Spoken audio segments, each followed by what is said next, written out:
Hi guys, so today I'll be using this my small ashoke material. So the first thing I do is just to fold it into two as seen in this video. If you have a very lengthy material, you can try this out as well. So just fold it up together like this and make some pleats with it.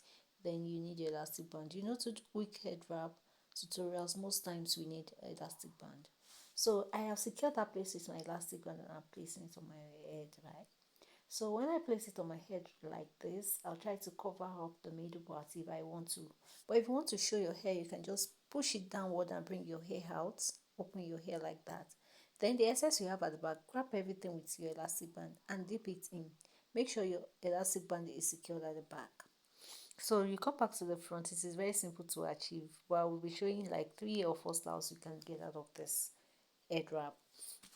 So the excess you have at the front, like that pleat you made earlier at the front, just go to the front and stretch it out. One angle to the right and the other to the left hand side. So you just use your hand, stretch it out. Look at how I'm going to stretch it out and it's going to give me the shape. Can we see, guys? We have achieved one style like that. So if you want to try this, it is very simple and it is what you can do. It can be brought by any age group, like old, young, whatever it is. You can try this out if you like it. So that's the first style. Let me quickly show you the second style. So if you don't want the middle to be scattered like that, you can bring them together and use your face pin to tack it.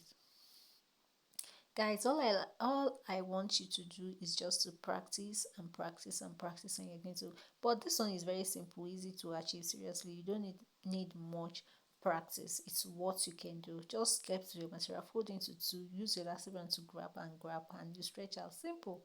So let's go for the third one. The third one is here. The two parts, make one falls at the back and one to the front. The one that falls at the front, use it to create like a small rose and use your face pin to tack it. That's that. Then the other part you just stretch it to any either right or left and you tack it with your office pin. Stay tuned and watch what I'm explaining in the video. Guys, have you liked? Please hit the like button if you have watched to this extent. I know you like what you're watching, that's why you're still here. And also don't forget to share my videos. Let's reach more people. If you haven't followed, kindly hit the follow button and follow for more headwrap tutorials. If you are on YouTube, subscribe to my channel for more headwrap tutorials. Thank you. So let's continue. You can see how those styles have been. And lastly, I have this. You can just bend it down and grab it together with arrows with your office pin. Boom. Any of these are good for your O1 bear. Easy. What's the anything you are good to go. Very simple and light. Take care, guys, and do practice. Bye.